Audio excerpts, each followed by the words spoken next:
மாண்புமிகு பேரவைத் தலைவர் அவர்களே, முதலில் நான் மாண்புமிகு அமைச்சர்களுக்கு நன்றி சொல்வதற்கு கடமைப்பட்டு இருக்கின்றேன். ஏனென்றால் இந்த கேள்வி நான் சட்டமன்ற உறுப்பினரான முதல் கூட்டத்தொடரில் எழுப்பினேன்.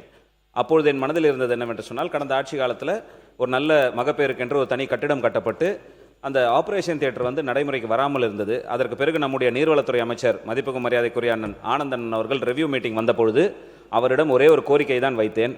கோரிக்கை வைத்த மறுநொடியே அங்கே இருக்கக்கூடிய டிஎம் எல்லாரும் அனைவருக்கும் கூப்பிட்டு சொன்னதனுடைய விரைவில் ஒரு 10 நாளைக்கு முன்பாக அந்த ஆப்ரேஷன் தியேட்டர் முழு பயன்பாட்டிற்கு கொண்டு வரப்பட்டு சிசேரியன் எல்லாம் இன்னைக்கு மிக சிறப்பாக செஞ்சு மருத்துவமனையில் நடைபெற்று இருப்பதற்காக மாண்புமிகு நீர்வளத்துறை அமைச்சருக்கும் நம்முடைய சுகாதாரத்துறை அமைச்சருக்கும் முதலில் நன்றி கடனோடு நன்றி தெரிவித்துக் கொண்டு, மாண்புமிகு அமைச்சர் அவர்கள் சொன்னது போல செஞ்சி மருத்துவமனை என்பது தேசிய நெடுஞ்சாலையில் அமைந்திருக்கக்கூடிய மருத்துவமனை. அதிகமான ஆக்சிடென்ட்ஸ் நடக்கக்கூடிய இடம்.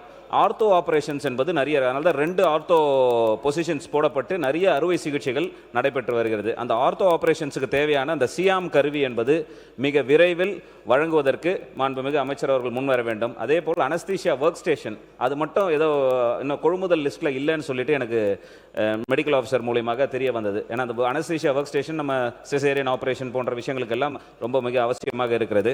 அதையும் வழங்க வேண்டும் என்று கேட்டு, கூடுதலாக ஒரு கட்டிடம் 100 படுக்கைகள் கொண்ட கட்டிடம் அங்கே வேணும். ஏன்னா இருக்கிறதுனால ஆல்ரெடி இருக்கிற ஒரு பழைய கட்டிடம் மாண்புமிகு பொதுப்பணித்துறை அமைச்சர் சொன்ன மாதிரி பொதுப்பணித்துறை அதிகாரிகள் ஆய்வு செய்து சீல் வச்சுட்டாங்க.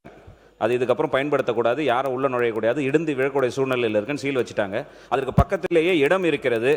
அடுக்குமாடி ஒரு 100 படுக்கைகள் கொண்ட 2 அடுக்கு கொண்ட ஒரு கட்டிடத்தை வழங்கி அதில் சிடி ஸ்கேன் வசதியை ஏற்படுத்தி தருவதற்கு மாண்புமிகு அமைச்சர் அவர்கள் முன்வர வேண்டும் என்று வருவாரா என்பதை அறிய விரும்புகிறேன். மாண்புமிகு உறுப்பினர் கேட்பதற்கு முன்னாலேயே நம்ம சொன்னோம், சியாம் அந்த கருவியும் அனஸ்தீஷியா ஒர்க் ஸ்டேஷனும் வழங்குவதற்கான முயற்சிகள் ஏற்கனவே எடுத்துகிட்டு இருந்துட்டு இருக்கோம். கூடிய விரைவில் அது அதற்கு கிடைக்கும் என்பதை நான் சொல்லிக்கொள்ள விரும்புகிறேன்.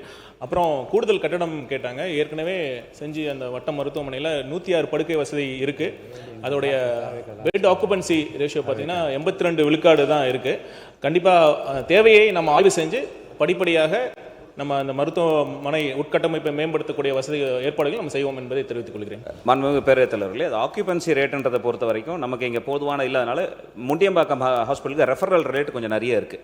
நம்மக்கிட்ட இங்கே பொசிஷன்ஸ் இருக்குது. எனவே கூடுதல் கட்டிடம் என்பது ரொம்ப அவசியம். ஏன்னா 2011 நான் சட்டமன்ற உறுப்பினராக இருக்கும்பொழுது கட்டப்பட்டது தான் கடைசி பில்டிங். அதுக்கப்புறம் மகப்பேருக்கு என்று கட்டினாங்களே தவிர ஜென்ரல் ஹாஸ்பிட்டலுக்கு கூடுதல் கட்டிடம் நம்ம கட்டலை. நான் என் சட்டமன்ற உறுப்பினர் மேம்பாட்டு நிதியில் கட்டப்பட்ட நிதி தான் ஜென்ரல் ஹாஸ்பிட்டலுக்கு இருக்கக்கூடிய கடைசி இது. மேலும் கூடுதலாக அந்த மருந்து ஆளுநர்கள் போஸ்டிங் என்பது 2 போஸ்டிங்கில் ஒன்று டெபுடேஷன்லேயே இருக்கிறதுனால அங்கே வரமாட்டுறாங்க. அதில் ஒரு போஸ்டிங் இருக்கிறது உண்மையிலேயே அவரால் பணி செய்ய முடியவில்லை. அதை நிரந்தர பணியாக 2 போஸ்டிங்கும் செய்து தர வேண்டும் என்பதை கேட்டுக்கொண்டு 100 சப்சென்டர்ஸ் இந்த ஆண்டில் வழங்கப்படும் என்று அறிவிப்பில் கொடுத்தீங்க. என் தொகுதியில் கிட்டத்தட்ட எந்த இடத்துலையுமே சப்சென்டர்ஸ்க்கு பில்டிங் இல்லை. ஏன்னா கடந்த ஆட்சி காலத்தில் இடிச்சிட்டாங்க. எல்லாம் அங்கங்கே வாடகை இடத்துலையும் பஞ்சாயத்து இடத்துலையும் வச்சு பார்த்துக்கிட்டு இருக்கிறாங்க. அந்த சப்சென்டர்ஸுக்கு கூடுதலாக பில்டிங் கட்டி தருவதற்கு அமைச்சர் அவர்கள் முன்வர வேண்டும் என்று கேட்டு அமர்கிறேன். உறுப்பினர் குறிப்பிட்டதை அங்கே ஏற்கனவே 106 படுக்கை வசதிகள் கொண்ட மருத்துவமனை இருக்குது. பெட் ஆக்குபன்சி பார்த்தீங்கன்னா 82, நான் ஏற்கனவே சொன்ன மாதிரி இல்லை அதான் 82 விழுக்காடு தான் இப்போடைய பயன்பாட்டில் இருக்குது. நம்ம தேவையை கண்டிப்பாக கருத்தில் கொண்டு அது ஆய்வு மேற்கொள்ளப்பட்டு தேவை ஏற்பட்டால் கண்டிப்பாக படிப்படியாக உயர்த்தப்படும் என்பதை நான் சொல்லிக்கொள்ள விரும்புகிறேன். மருந்தாளர்கள் பற்றி கேட்டீங்க. இப்போ நம்ம பட்ஜெட் அறிவிப்பிலே நம்ம சொல்லியிருக்கோம், கூடுதல் மருந்தாளர்கள் பணி ஆணையை நம்ம கொடுக்க போகிறோம். கண்டிப்பாக அதை பூர்த்தியும் செய்ய போகிறோம். சப்சென்டர் சொல்லியிருக்கீங்க, நம்ம 100 சப்சென்டர் நம்ம கட்ட போகிறோம்.